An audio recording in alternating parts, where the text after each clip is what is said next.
Et si je te disais que le plus grand pouvoir dans une relation, ce n'est pas ce que tu dis, mais ce que tu refuses de dire? La plupart des hommes sont tombés dans le piège. Ils pensent que tout dire, être un livre ouvert, c'est la clé.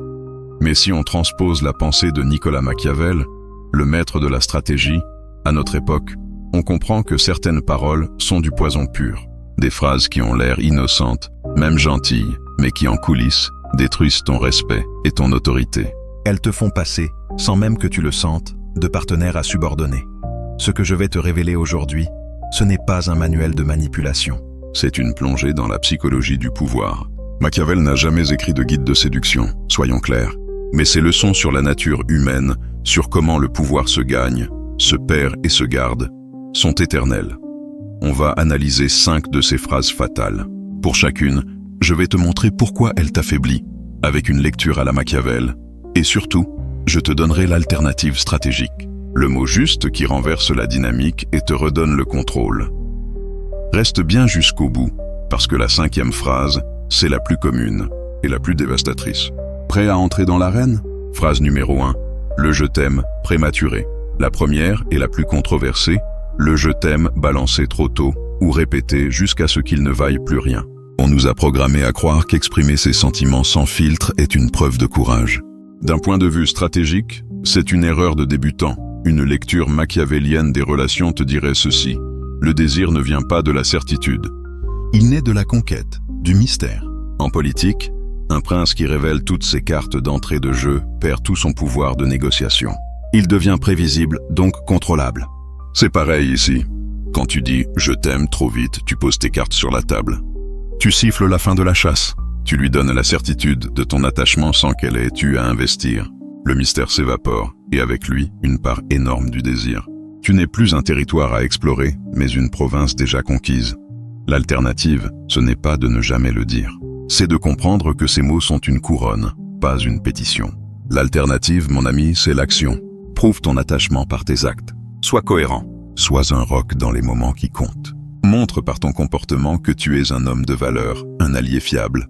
Laisse le doute planer juste assez longtemps pour que ce soit elle qui se demande où tu en es. Quand ces mots sortiront enfin, ils ne seront pas une simple info. Ils seront une récompense. Un événement. N'en fais pas une demande que tu soumets, mais une couronne que tu déposes. Phrase numéro 2. Le comme tu veux systématique. Où est-ce qu'on va ce soir? Et quel film on regarde? L'homme qui veut plaire à tout prix répond toujours la même chose. Comme tu veux, choisis-toi, ça m'est égal.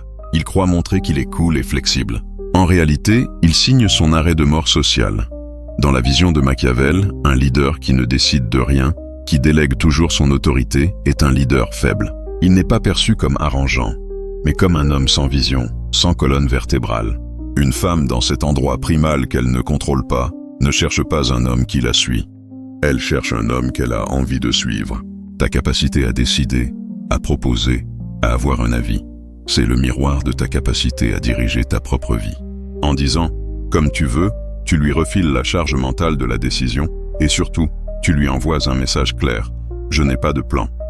Ma volonté passe après la tienne. L'alternative n'est pas de devenir un tyran, c'est de devenir une force de proposition. Au lieu de « comme tu veux », dis « j'ai pensé qu'on pourrait tester ce nouveau resto italien, j'en ai entendu beaucoup de bien ». Ça te dit? Ça change tout. Tu montres du leadership, de l'initiative. Tu proposes une direction, tout en lui laissant la place de donner son avis. Tu passes de suiveur passif à guide. Même si elle propose autre chose, le point est marqué. Tu es un homme avec des idées. Tu n'es plus une page blanche, mais un livre qu'elle a envie de lire. Phrase numéro 3. Je ne peux pas vivre sans toi. On l'entend partout. Dans les films, les chansons. C'est censé être le summum du romantisme. Du point de vue de la psychologie du pouvoir, c'est une bombe atomique sur l'attraction. C'est un aveu de dépendance totale, et la dépendance est l'exact opposé de l'attraction. Machiavel te dirait qu'un État qui dépend d'un autre pour survivre n'est pas un allié, c'est un vassal. Son existence est entre les mains de son maître. Quand tu dis « je ne peux pas vivre sans toi », tu ne dis pas « je t'aime », tu dis « tu es mon oxygène, ma source de survie ». Tu mets le fardeau de ton propre bonheur sur ses épaules. Loin de la flatter, ça installe une dynamique toxique où elle devient ta gardienne, ton infirmière. Et le respect ne survit pas à la pitié. La stratégie, c'est de remplacer la dépendance par l'interdépendance. L'alternative puissante est « ma vie est infiniment meilleure avec toi ». Analyse la différence. La première phrase dit « Sans toi, je ne suis rien ». La seconde dit « Je suis quelqu'un, et avec toi, je deviens encore meilleur ». La première est un aveu de faiblesse. La seconde est une reconnaissance de valeur. Ça montre que tu as ton propre royaume, ta propre vie, et qu'elle n'est pas là pour combler un vide, mais pour ajouter une dimension incroyable à une existence déjà complète. C'est la différence entre un mendiant qui quémande et un roi qui invite une reine à partager son trône. Un instant. Si tu reconnais la vérité crue derrière ces mots, si tu comprends que le langage est un champ de bataille où le respect se gagne, alors c'est ton endroit. Pour le montrer, et pour rejoindre la communauté de ceux qui choisissent d'être les architectes de leur vie, écris en commentaire « Le prince est en moi ». C'est plus qu'une phrase, c'est une déclaration d'intention. Et pendant que tu y es, abonne-toi et active la cloche, car ce qui arrive maintenant est la pierre angulaire de cette philosophie. Phrase numéro 4. Tu es parfaite.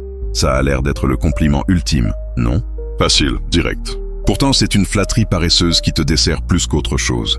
Machiavel se méfiait des flatteurs comme de la peste. Il disait qu'un prince doit les fuir car ils l'empêchent de voir la réalité. En disant à une femme « tu es parfaite », tu ne lui fais pas un compliment, tu lui sers un cliché. Personne n'est parfait, elle le sait et tu le sais. En disant ça, tu montres deux choses. Soit tu n'es pas assez observateur pour voir ses vraies qualités, ses complexités, soit tu n'es pas assez sincère et tu utilises une phrase toute faite pour avoir une réaction. Dans les deux cas, tu perds en crédibilité. L'alternative, ce n'est pas de pointer ses défauts, c'est de passer de la flatterie générique à l'admiration spécifique. La spécificité, c'est la preuve de l'attention.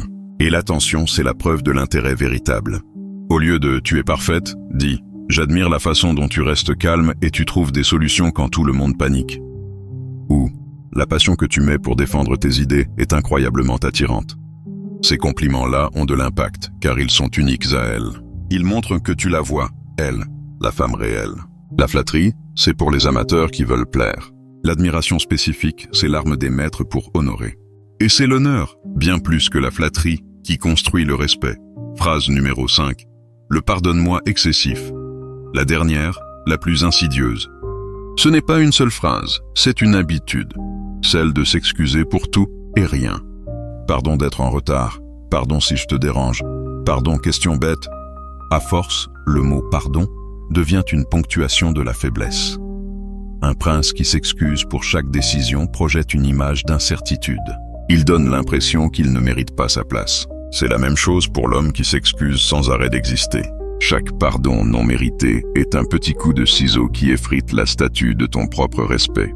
Tu la conditionnes à te voir comme quelqu'un qui est toujours en faute. Et le jour où tu devras présenter de vraies excuses pour une erreur grave, tes mots n'auront plus aucun poids.